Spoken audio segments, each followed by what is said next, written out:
Ready? Good morning, everybody. I'm Mary Perry. David Zen. And? We are totally unscripted.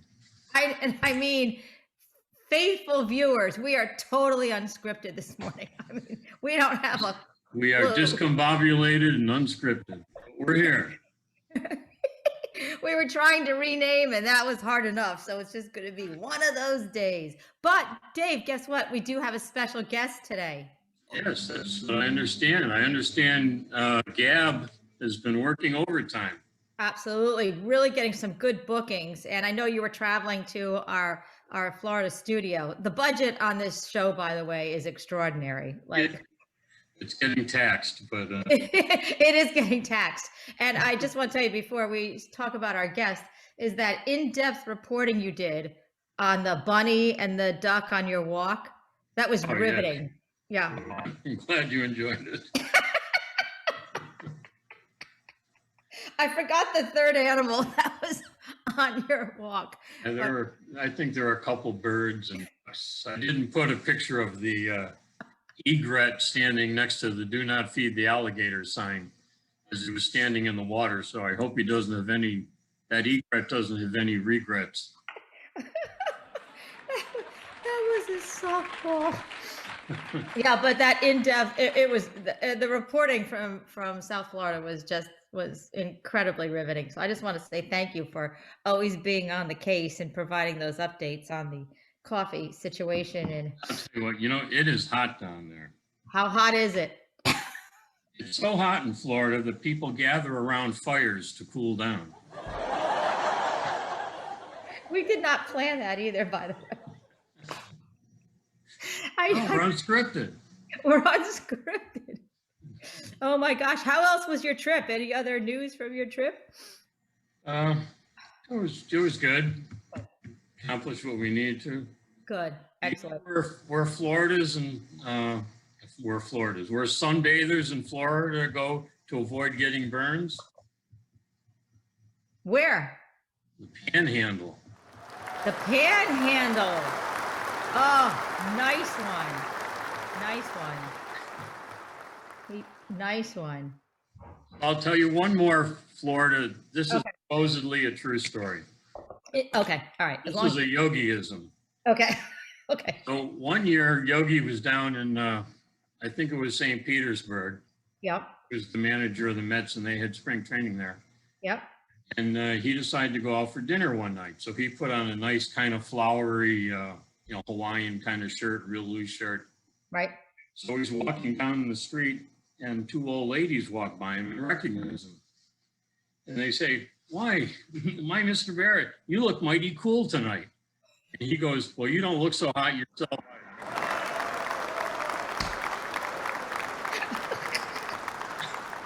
Oh my gosh. And here on that cue, Here's our guest. Here's our special guest for the day. And you do look hot. I'm not sure what you're talking about, but anyway. Well, you don't need to. It was a yogi joke. I lost it halfway through. I think I got it towards the end, but we'll have to figure it out. Oh my gosh. Here is the man that needs no introduction, but Dan Bacon, we are so excited to have you on this edition of Unscripted. Thank you so much. I'm glad to be here, I think. Yeah, for putting yourself through this, because Dave and I were just saying this morning, like we always say we're unscripted, and we are, but like today, literally, like the wheels are off the bus, like we have no clue. We're kind of zigzagging, and you are going to be our steady guest today. So thank you so very much. So thank you. Dave, do you have any, I don't know if you saw, but Dave was traveling down in Florida, and he did some in-depth riveting report on bunnies and ducks and egrets that were on his walk. I mean, really riveting. We're not going to put you through those paces, but yeah. No, so we're going to go easy on you. But so Dave, do you have any questions for our esteemed guest? Well, esteemed guest, why are you here? Other than that Mary booked you. I booked you. And we know why you're here, because Todd McGregor and his wife are going to be at St. Paul's this Sunday at both services. Oh, so good. So what can you tell us? Yeah, I'm really thrilled that Bishop Todd McGregor will be with us. Unfortunately, his wife Patsy will not be able to come. Not too long ago, she came down with a nasty bout of viral meningitis and another complicating illness. So she's been slowly recovering, but just wasn't able to make this trip, which is a real loss because she's absolutely amazing. But Todd McGregor is let's call him a pioneer missionary to Madagascar. Let me ask Mary and David, do you know what the capital of Madagascar is? I do not. I do Do you not. know where Madagascar is? I do. It's in the Indian Ocean, Yes, I know it's roughly. east of South Africa. Well, other than the Disney movie, what else do you know about Madagascar? Oh, outside of no, no. Oh, I'm trying to figure out if this is a softball, Mary, or not. I don't know. I'm going I'm to gonna bow. say- It's all yours. I know nothing. Okay, what I would say is, did you know that Henry Ford was African? South African? He made a gas car. So Oh. I think I signed into the wrong program. Anyway, you did. But let's get to Todd, because Todd did wonderful things in Madagascar. well, Todd and Patsy have been, were sent out in 1991 from the Episcopal Church as missionaries to go to Madagascar. And it's an island, as you probably know, but it's actually the 8th poorest nation in the world. It's a place that frequently suffers natural disasters, cyclones that go through, or drought. It's some of the poorest of the poor are the world there.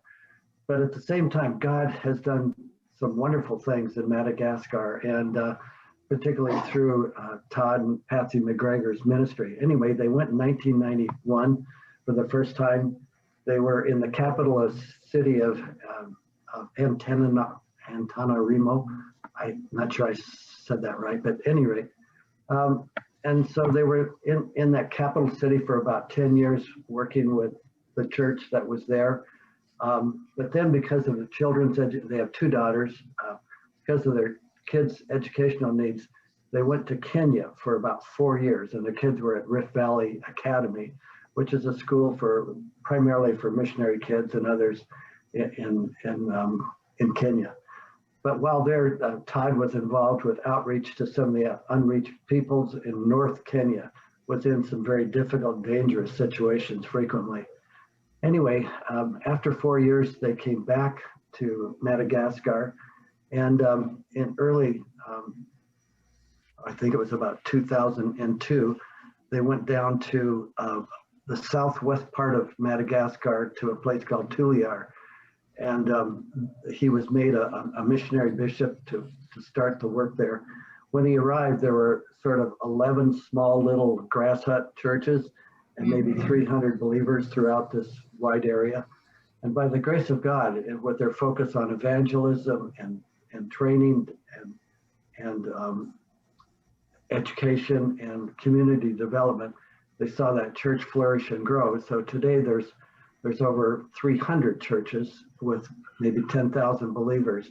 Wow, And they saw God do amazing things.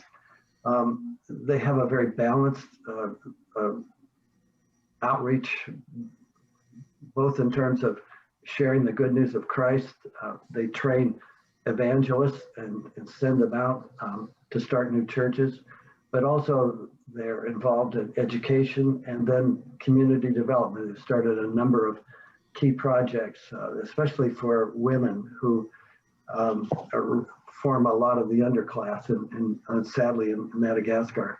And Patsy's had a big hand in developing different livelihood projects that have enabled them to develop economic income as well as meaning and purpose in life, and a sense that we're worthwhile. And any rate, in December, they were retired and came home, but they're not retired technically. Patsy is working as director of spiritual formation for a church in South Florida, but Todd is still serving as a missionary, but he'll be based here in the States. And right now he's mentoring clergy both internationally and locally. He's trying to promote missions and mobilize for missions. He's trying to help potential missionaries discern God's call, whether this is right for them and how to prepare and equip for it. So this guy is the real deal. He's somebody through whom God has, spoken and challenged many others. And so when he comes, I hope we can take a full advantage of him. He's a humble guy, but he's full of fun. He loves new things. He's an entrepreneur. If it's not been done, he would say, let's give it a shot. Let's try it. So, hey, I'm really Sounds like he'd like Unscripted. There you go. Unscripted. Very much so. Yeah. Be prepared for whatever Sunday morning. Well, Dan, so people may or may not know that you and Lindy are missionaries too. And I've been so inspired by your letters that you've been writing. And I know a major focus of the vestry, of which you're a member of, is really going to be about evangelism and sharing our stories out beyond our red doors, also within our red doors, but beyond. I was struck listening to you. That sounds like, wow, that's like, it's such amazing work, such amazing God's work. What does God put in your heart in terms of a gift or a desire or a passion? What do missionaries maybe have in common that people could kind of feel like, oh, I feel like that too sometimes? Like, is there a one or two things that might just jump out at you that people could really pay attention to as they listen to Bishop McGregor this Sunday and conversations that you're going to be having in the days and weeks? I think what Bishop Todd and people like myself and other people who served as cross-cultural missionaries, I think what we feel is this sense that God's work in this world is bigger than my neighborhood. Mm-hmm. That there are people, millions, billions of people out beyond our red door who have no contact. They don't have Christian neighbors. They don't have a church in their community to go to, even if they wanted to. They don't have scriptures in their own language. And we're talking about a third of our world today is what we would call unreached. That is, they don't have local believers in their own culture, using their own language. And so I think what we have in common is this desire for people to open your eyes and look beyond your nose at what's immediately in front of you. I mean, I believe that we need to be locally engaged. We need to be plugged in and focused. As my father said, he said, Dan, bloom where you're planted. And that's important. But I tell you, it just grieves me at times when I think of how many unreached people groups there are out there with nothing. And yet here we sit with all the resources and the benefits and the podcasts and, we have our wonderful fellowship and Bible studies, but then I just think of the millions who wouldn't have a clue what that was all about. And that's what I think Todd he'll bring, is a sense of passion for the unreached, an awareness of needs and opportunities, and then some practical ways in which how can we as a local church become more plugged into God's bigger global purposes. We can't all go, obviously, but we can have a part in helping take the gospel to others through prayer, through short-term missions, through support in different projects, building awareness. And also, a lot of the unreached people groups in the world are coming to America as students for education, for business, and so forth. And there's a sense in which we can connect with these people, bring them into our homes, and have a meal with them and befriend them. And that's amazing what God can do in reaching people beyond our world, just in those ways. Absolutely. And I remember seeing this sign one time. It was a church, and on there, on the other side of their stop sign, when you left their parking lot, it said, "You are now entering the mission field." That's right. And it's a really good reminder too, that as we go off of our beautiful campus that we call St. Paul's, which is a safe pasture and has allowed all of us to come as we are, to grow, to be who we are, and to really get to know Jesus better in a very safe environment. We do have that call, and Father Joe has been clear about that call. Now go, and I think that this is so inspiring. So I really think we need to pray for our church that God will raise up a new generation of missionaries. I mean, I know we're involved, and I'm grateful for that. And we have a strong missions program, but I would love to see us perhaps find out a particular place in the world where there is no church, where there aren't believers, and do some research and say, is there an unreached people group that we could adopt as a church? And we start focusing prayer, or we find out, locate an agencies or an agency, missionary agency, that is trying to reach them. How can we partner with them? In other words, apart from doing everything, is there one thing that we could focus on for the future and say we could make a difference in bringing the gospel to a group of people, an ethnic group that has nothing? yeah, and everybody could participate. Yeah, exactly. Yeah. I love it. Yeah. Thank you, Dan. Sure. So Todd will be speaking at both services, and he'll be available at coffee hour afterwards to meet people, correct? That's right. And I'm not sure what he'll bring by way of display materials or books. His wife, Patsy, is an incredible author. She's written a number of things. She also did a musical, Miraka. Comes out of the Madagascar scene, but it's a dance and musical presentation of the gospel. I've seen it, not in person, but I saw a video of it. But she's trying to spread that around in other places. But she's extremely creative and gifted. But her books are wonderful. So I hope people will take advantage, go down, say hi to Bishop Todd. He's very personable, and look at the materials and chat with him. After the second service, vestry members and folks from the missions committee will have a chance to have a light lunch and chat in more detail with Todd and hopefully stimulate ideas about what more we can do as a local church to engage in global missions. Good. Well, rest assured that we will have the prayer chain and those prayer warriors praying it up for Sunday for people's hearts to be opened here to hear God's nudging. Well, thanks for letting me pop in. Thank you, Dan. You've really elevated our entire show, and it's all about Jesus. And you are such a faithful warrior. So thank you so much for your time this morning. My privilege. We'll see you Sunday then. Okay. Bye-bye. Very much. Oh, wow. So good, right? Absolutely. There's something really big in there. So we challenge everybody to pray and pray it up. Let's see how God works. So awesome. What else do we have coming up this week? Got a pretty good week. We have Julie Mudge will be with us as our celebrant on Sunday. Yep. We'll be welcoming her back. And I have no idea what she's going to preach on. I had written down some possible sermon titles, but I can't find my script, so we are really unscripted here. But the Old Testament reading is from 2 Samuel. This is more about King David. Mm-hmm. And he's gotten to the point where he's got everything under control. He really has no enemies that they're fighting. And he's in Jerusalem, and he wants to build a house for the Ark of the Covenant. He wants to build a house for God. And Nathan at first tells him, yeah, go ahead, God is with you. Then after sleeping on it, which is always a good idea to do, I guess. Yeah. Nathan comes back with a new message, and God says, Ivan, you don't need to build me a house.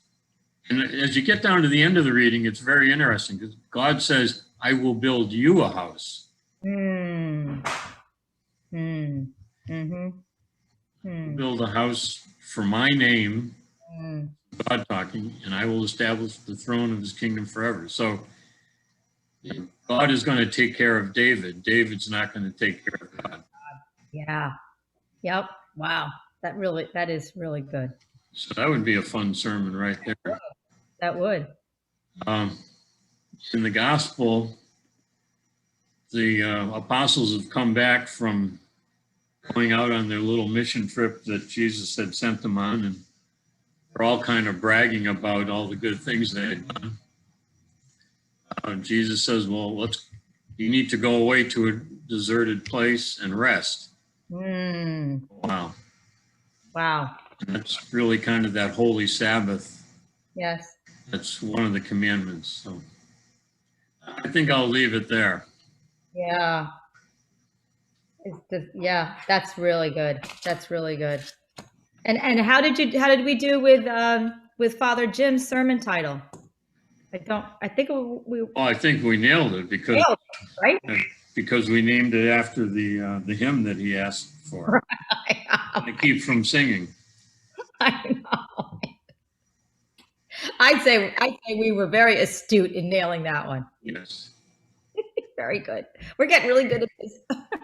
No, we're not.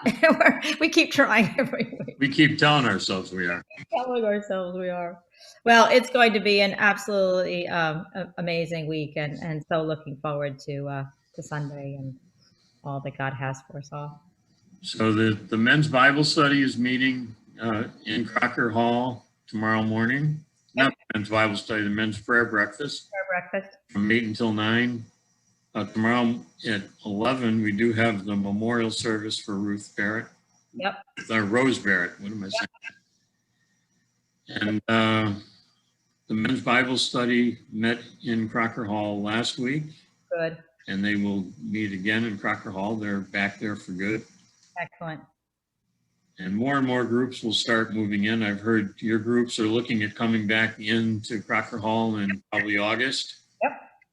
Yep, which will be good. And we have new classes, so there'll be lots of different times going on. So it'll be a full house for sure, for sure. And tomorrow, if anybody still wants to help out or bring something for Dear Rose's celebration of her life and memorial, I think they can contact either Beth Beck or even Mary Beth Durkin, who are handling the arrangements. And but it's going to be a wonderful time to celebrate that dear woman who we love so much.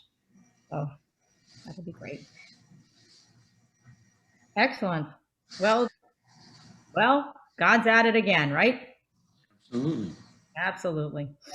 Well, I think that's what we have for the week, right? That's good. You have anything to close us out in? Because I actually have nothing. You have nothing, huh? Nothing. I had a lame one that popped up on my, because I do subscribe to this joke of the day, looking for material. It is completely unrelated to everything, but I'm just going to toss it out there. So, hey, Dave, why? It's supposed to be a whopper. Okay, why? Is that the whole? Wait, I think this is. Oh, why did the mathematician not have a beer? I have no idea. Actually, I don't either. He did not want to drink and derive. I can't believe it. It'd be very hard to derive, I guess, after you've had a drink. To derive before you have a drink. I can't derive at all. So, so I don't know if you saw Sword Points this week, Mary. You did. see the cartoon in the back page there? Yes. Special request? Yes. So basically, there were several fans that came up to me and said, Dave, we love your jokes. What is Mary's problem? She needs to get over it and just approve all these jokes, because anything you say in humor is going to offend someone. That is so true. So I saw that shout out. I was like, oh. Well, it all is in humor and in good fun. oh, I'm crying here. I don't know. So I'll tell you what, I do have a joke for you that you will find offensive, and you can say you don't approve before you even start. Okay, but again, not approved. Go. Right, so a Jewish businessman decides to send his son to Israel. It's a Jewish businessman from, let's say, New York. Decides to send his son to Israel to absorb the culture and the homeland. When the son returns, the father says to him, asks him about the trip. And the son says, by the way, Pop, I had a great time, but I've converted to Christianity. Oh boy, says the father, what have I done? So the father goes to his friend Jacob, and Jacob says, funny you should ask. I too sent my son to Israel, and he also came back a Christian. Maybe we should go see the rabbi and see what's going on here. So the rabbi says, boy, you know, that's odd because I sent my son to Israel and he converted to Christianity. Maybe we should all talk to God and ask him what to do. So the three of them go to the synagogue and pray and explain what happened to their sons. And God says in a loud voice, funny you should ask. I too sent my son to Israel.